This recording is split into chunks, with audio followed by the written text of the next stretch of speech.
Hello friends, എല്ലാവർക്കും SP Family Vlogsലേക്ക് സ്വാഗതം. അപ്പോൾ നമ്മൾ ഇന്നത്തെ റെസിപ്പിയാണ് നല്ല നാടൻ ചിക്കൻ കാല് പൊരിച്ചത്. അപ്പോൾ ഈ ക്രിസ്പി ആൻഡ് ടേസ്റ്റി ആയിട്ടുള്ള ചിക്കൻ ഫ്രൈ എങ്ങനെ പ്രിപ്പയർ ചെയ്യാമെന്ന് നമുക്ക് നോക്കാം. അപ്പോൾ നിങ്ങൾ എല്ലാവരും ഈ വീഡിയോ സ്കിപ്പ് ചെയ്യാതെ കാണണം കേട്ടോ. അപ്പോൾ നമുക്ക് റെസിപ്പി കാണാം. അപ്പോൾ നമുക്ക് പെട്ടെന്ന് ഒരു ചിക്കൻ ഫ്രൈ നമുക്ക് നാടൻ രീതിയിൽ ഒന്ന് പ്രിപ്പയർ ചെയ്തെടുത്താലോ. അപ്പോൾ ഞാനിവിടെ 7 ഡ്രംസ്റ്റിക്ക് എടുത്തിട്ടുണ്ട്. അതായത് കോഴിയുടെ കാലുകളാണ്, വിത്ത് ഈ സ്കിന്നൊക്കെ ഉണ്ട്. ഇതപ്പോൾ നമുക്കൊന്ന് ജസ്റ്റ് ഒന്ന് വരഞ്ഞു കൊടുക്കാം. അപ്പോൾ നമ്മൾ കാലുകളെല്ലാം നല്ലപോലെ വരഞ്ഞെടുത്തിട്ടുണ്ട്. ഇനി ഇതിലോട്ട് ഒരു 2 ടീസ്പൂൺ കാശ്മീരി ചില്ലി പൗഡറാണ് ഞാൻ ചേർത്ത് കൊടുക്കുന്നത്. പിന്നെ 1/2 ടീസ്പൂൺ മഞ്ഞൾ, 1 ടീസ്പൂൺ കുരുമുളക് ചതച്ചത്, ഒരു 1/4 ടീസ്പൂൺ ഗരം മസാല, 1 ടീസ്പൂൺ മല്ലിപ്പൊടി, 2 ടീസ്പൂൺ ഇഞ്ചി വെളുത്തുള്ളി ചതച്ചത്, പിന്നെ കുറച്ച് നാരങ്ങ നീര്. ഈ ആവശ്യത്തിന് ഉപ്പും കൂടി ചേർത്ത് നല്ലപോലെ ഒന്ന് കുഴച്ചെടുക്കാം. എല്ലാം കാലുകളിലും ആ മസാലകളും ഒക്കെ നല്ലപോലെ പിടിക്കണം. അപ്പോൾ നല്ലപോലെ ഇവിടെ മിക്സ് ചെയ്തെടുത്തിട്ടുണ്ട്. അതെല്ലാം നല്ലപോലെ നമ്മൾ തേച്ച് പിടിപ്പിച്ചു. ഇനി നമുക്ക് ഒരു 1/4 കപ്പ് ഒരു ഇളം ചൂട് വെള്ളം നമുക്കൊന്ന് ഒഴിച്ചു കൊടുക്കാം. ഇനി ഇതൊരു 10 മിനിറ്റ് നമുക്ക് വേവിക്കാൻ വെക്കണം. ഒരു 70 to 80% നമുക്കിന്നെ വേവിക്കാനുണ്ട്. അപ്പം ഞാൻ അത് ചെയ്തിട്ട് വരാം. അപ്പം ഞാൻ ഫ്ലെയിം ഓണാക്കി കൊടുത്തിട്ടുണ്ട്. ഞാൻ ഒരു മീഡിയം ഫ്ലെയിമിലാണ് വെച്ചിരിക്കുന്നത്. ഒരു 10 മിനിറ്റ് ആകുമ്പോഴത്തേക്ക് നമുക്കിത് തുറന്നു നോക്കാം, പകുതി വെന്തോ ഇല്ലയോ എന്ന്. ഓക്കെ, അപ്പം ഞാൻ അടച്ചു കൊടുക്കുകയാണ്. ഓക്കെ, അപ്പോൾ 10 മിനിറ്റ് കഴിഞ്ഞു. ഞാൻ ഒന്ന് തുറന്നു നോക്കട്ടെ. ഓക്കെ, നന്നായിട്ട് വെന്തിട്ടുണ്ട്. നല്ല അടിപൊളിയായിട്ട് ഇരിപ്പുണ്ട്. ചിക്കൻ്റെ സ്റ്റോക്കും ഒക്കെ നല്ല രീതിയിൽ ഇറങ്ങിയിട്ടുണ്ട്. ഈ സ്റ്റോക്ക് നിങ്ങൾ കളയരുത്, അത് വെച്ച് നമുക്കൊരു കാര്യം ചെയ്യാനുണ്ട്. ഓക്കെ, അപ്പോൾ ഈ ഓരോ കാലുകളെ നമുക്ക് എടുത്ത് ഒരു പ്ലേറ്റിലോട്ട് മാറ്റി വെക്കാം. ഓരോന്നായിട്ട് നമുക്ക് മാറ്റാം. സാധാരണ ഈ കോഴി കാല് വറക്കുമ്പോഴത്തേക്ക് മിക്ക ആൾക്കാരും മസാല പുരട്ടി മുട്ടയും മുക്കി അല്ലെങ്കിൽ മാവിൽ മുക്കി എടുക്കുകയാണ് ചെയ്യാറ്. പക്ഷേ ഈ മെത്തേഡിൽ, അതായത് കുറച്ചൊന്ന് ഒരു 70% ഒന്ന് വേവിച്ചിട്ട് നമ്മൾ ബാക്കി പ്രൊസീജിയർ ചെയ്തിട്ട് എണ്ണയെ മുക്കി വറക്കുമ്പോഴത്തേക്ക് കുറച്ചുകൂടി നല്ല ടേസ്റ്റിയറാണ് ടെക്സ്ചർ. നല്ല സോഫ്റ്റ് ആയിട്ട് നമുക്ക് കിട്ടും നമ്മൾ ഫ്രൈ ചെയ്ത് കഴിയുമ്പോഴും.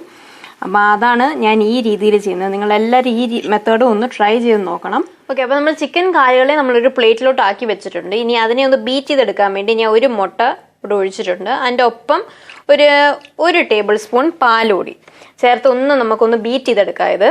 അപ്പോൾ നമ്മൾ ബീറ്റ് ചെയ്തെടുത്തിട്ടുണ്ട്. ഇനി നമ്മൾ വേവിച്ച് വെച്ച ഓരോ കാലുകൾ നമുക്കെടുത്ത് ഇതിലോട്ട് ഒന്ന് മുക്കിയെടുക്കണം മുട്ടയിൽ. അതിൻ്റെ തൊട്ട് പുറകെ തന്നെ ബ്രെഡ് ക്രംസിലാണ് നമ്മൾ അടുത്ത് ഡിപ്പ് ചെയ്യാൻ പോകുന്നത്.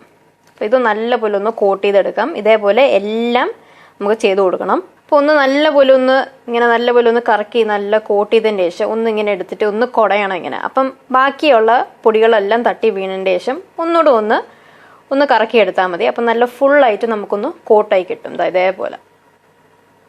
അപ്പം നമ്മൾ മുട്ടയിലും ബ്രെഡ് ക്രംസിലും ഒക്കെ മുക്കിയതാ നമ്മൾ റെഡിയാക്കി വെച്ചിട്ടുണ്ട്. ഇനി വറുത്താൽ മാത്രം മതി നമുക്ക്. അപ്പം നമുക്ക് എണ്ണ ഒന്ന് ചൂടാക്കാൻ വെക്കാം. അപ്പം എണ്ണ നല്ല ചൂടായിട്ടുണ്ട്. ഞാൻ ഓരോന്ന് ഇട്ട് കൊടുക്കുകയാണ്. നല്ല ഹൈ ഫ്ലെയിമിൽ വേണം വെക്കാൻ.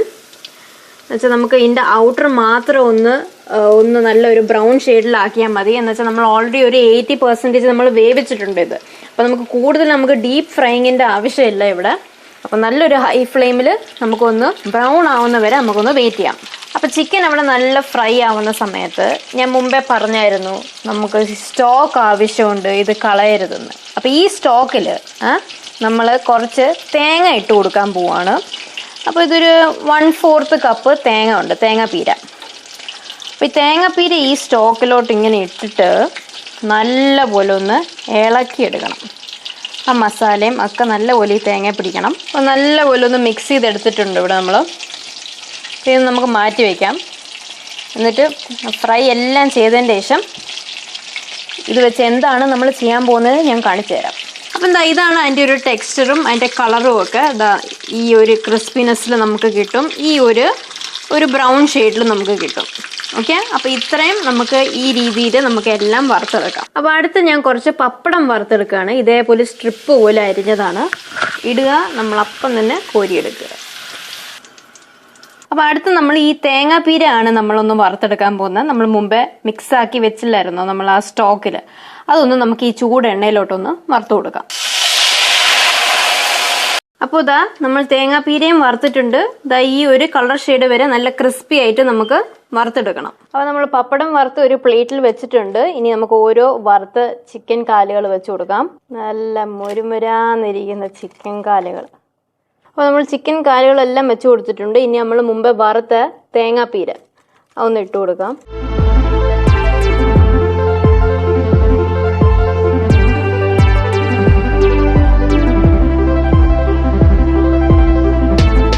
അപ്പോൾ പൊരിയിട്ടതിൻ്റെ മേളിലോട്ട് നമുക്ക് അരിഞ്ഞ സവാള ഇട്ട് കൊടുക്കാം. അതിൻ്റെ തൊട്ട് പുറയിൽ നല്ല വറുത്ത കറിവേപ്പില, പിന്നെ ലാസ്റ്റായിട്ട് കുറച്ച് നാരങ്ങ നീര് നമുക്ക് പിഴിഞ്ഞു കൊടുക്കാം. അപ്പോൾ നമ്മുടെ കോഴി വറുത്തത് നല്ല നാടൻ രീതിയിലെ പ്രിപ്പറേഷൻ ഇവിടെ കഴിഞ്ഞിരിക്കുകയാണ്. നിങ്ങൾക്ക് എല്ലാവർക്കും ഇത് ഇഷ്ടപ്പെട്ടെന്ന് ഞാൻ വിചാരിക്കുന്നു. ഇതിൻ്റെ ഒപ്പം കുറച്ച് പൊറോട്ടയോ അല്ലെങ്കിൽ ചപ്പാത്തിയുടെ ഒപ്പം കഴിക്കാൻ ഞാൻ എൻ്റെ ടേസ്റ്റ് പിന്നെ പ്രത്യേകിച്ച് എടുത്ത് പറയേണ്ട ആവശ്യമില്ലല്ലോ അല്ലേ. നല്ല അടിപൊളി ടേസ്റ്റാണ്. അപ്പം നിങ്ങളെല്ലാവരും എളുപ്പത്തിന് നമുക്ക് പ്രിപ്പയർ ചെയ്യാൻ പറ്റിയ ഈ ചിക്കൻ ഫ്രൈ നിങ്ങളെല്ലാവരും ട്രൈ ചെയ്ത് നോക്കണം. അപ്പോൾ അടുത്തൊരു വീഡിയോ ആയിട്ട് ഞാൻ വരുന്നവരേക്കും ടേക്ക് കെയർ ആൻഡ് ബൈ.